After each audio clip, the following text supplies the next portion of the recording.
Baik, langsung saja kita ke penjelasan yang pertama, yakni pengertian indikator. Indikator merupakan tujuan pembelajaran yang diharapkan dapat dimiliki oleh siswa setelah mereka melakukan proses pembelajaran tertentu. Adapun fungsi indikator adalah yang pertama, pedoman dalam mengembangkan materi pembelajaran. Jadi, pengembangan materi pembelajaran harus sesuai dengan indikator yang dikembangkan. Yang kedua, pedoman dalam mendesain kegiatan pembelajaran. Pengembangan desain pembelajaran hendaknya sesuai dengan indikator yang dikembangkan karena indikator dapat memberikan gambaran kegiatan pembelajaran yang efektif untuk mencapai kompetensi. Yang ketiga, pedoman dalam mengembangkan bahan ajar. Pemilihan bahan ajar yang efektif harus sesuai dengan tuntutan indikator sehingga dapat meningkatkan pencapaian kompetensi secara maksimal. Yang keempat, pedoman dalam merancang dan melaksanakan penilaian hasil belajar. Selanjutnya, langkah-langkah dalam mengembangkan indikator untuk pelajaran PAI. Yang pertama adalah menganalisis tingkat kompetensi dalam kompetensi inti dan kompetensi dasar. Hal ini diperlukan untuk memenuhi tuntutan minimal kompetensi yang dijadikan standar secara nasional. Yang kedua, menganalisis kebutuhan dan potensi. Kebutuhan dan potensi peserta didik, sekolah, dan daerah perlu dianalisis untuk dijadikan bahan pertimbangan dalam mengembangkan indikator. Yang ketiga adalah merumuskan indikator.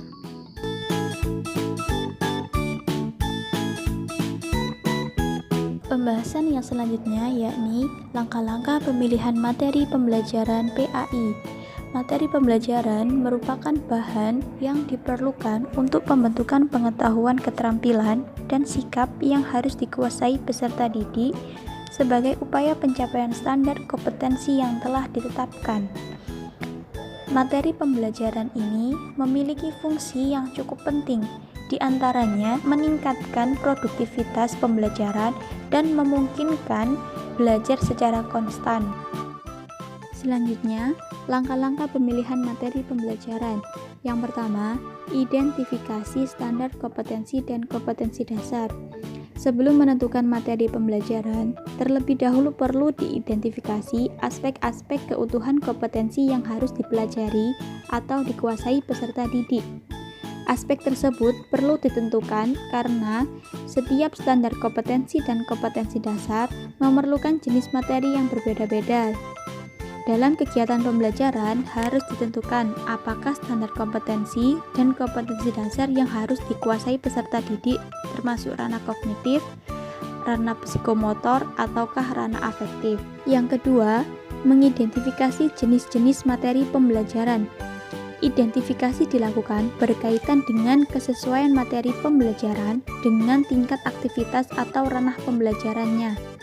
Materi yang sesuai untuk ranah kognitif ditentukan berdasarkan perilaku yang menekankan aspek intelektual seperti pengetahuan, pengertian, dan keterampilan berpikir. Dengan demikian, jenis materi yang sesuai dalam ranah kognitif ini adalah fakta, konsep, prinsip, dan prosedur. Materi pembelajaran yang sesuai pada ranah afektif ditentukan berdasarkan perilaku yang menekankan pada aspek perasaan dan emosi, seperti minat, sikap, apresiasi, dan cara penyesuaian diri. Dengan begitu, jenis materi yang sesuai pada ranah afektif ini meliputi rasa dan penghayatan seperti pemberian respon, penerimaan, internalisasi, dan penilaian. Materi pembelajaran yang sesuai pada ranah psikomotor ditentukan berdasarkan perilaku yang menekankan aspek keterampilan motorik. Dengan demikian, jenis materi yang sesuai untuk ranah psikomotor diantaranya gerakan awal, semi rutin, dan rutin. Misalnya tulisan tangan, mengetik, berenang, mengoperasikan komputer, mengoperasikan mesin, dan sebagainya.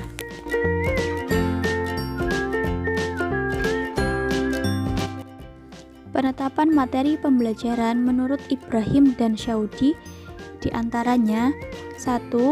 Materi pelajaran hendaknya sesuai dengan ataupun menunjang pencapaian tujuan yang telah ditentukan.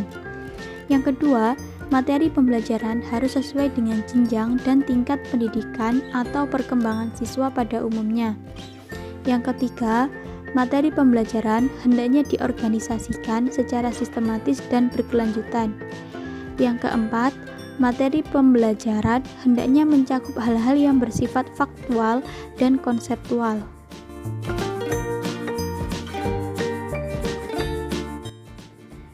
Dalam memilih dan mengembangkan materi pembelajaran, terdapat beberapa prinsip yang perlu diperhatikan. Di antaranya, 1. Prinsip relevansi atau keterkaitan. Yang kedua, prinsip konsistensi atau keajekan. Dan yang ketiga, prinsip kecukupan. Artinya, materi yang diajarkan hendaknya cukup memadai dalam membantu siswa menguasai kompetensi dasar yang diajarkan.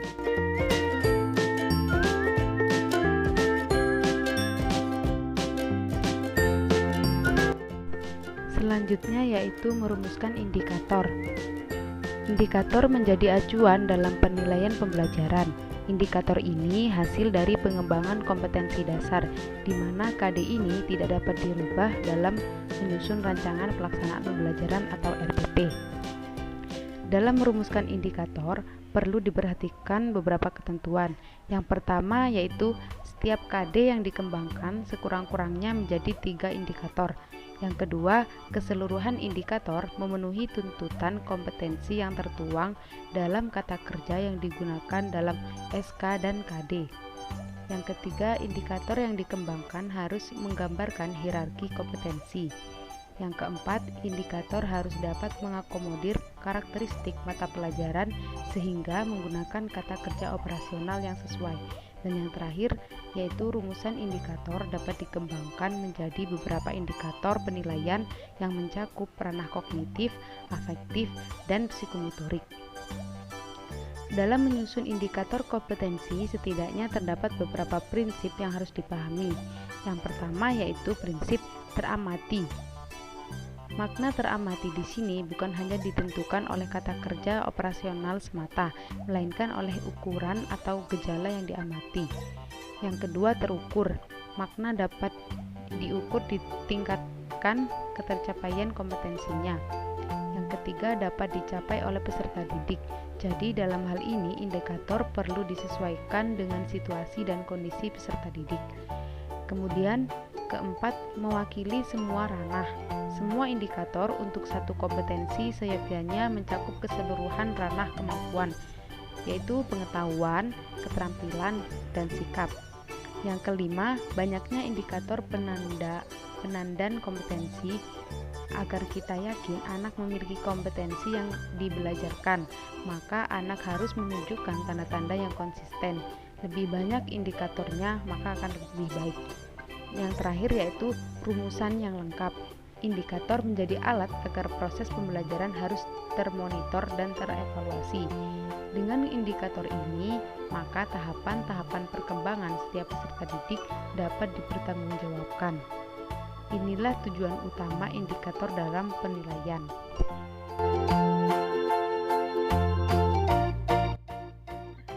Selanjutnya yakni pengertian materi pembelajaran.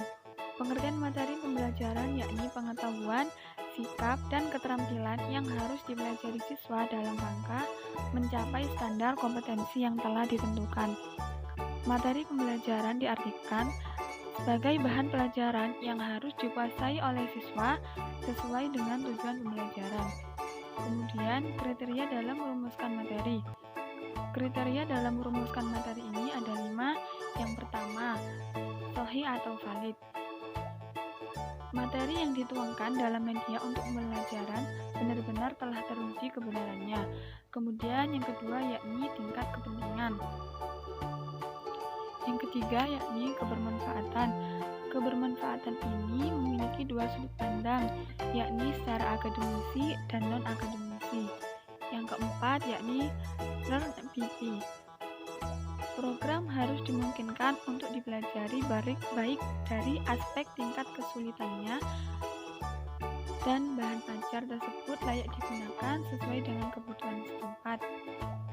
Yang kelima yakni menarik minat. Materi yang dipilih hendaknya menarik minat dan memberikan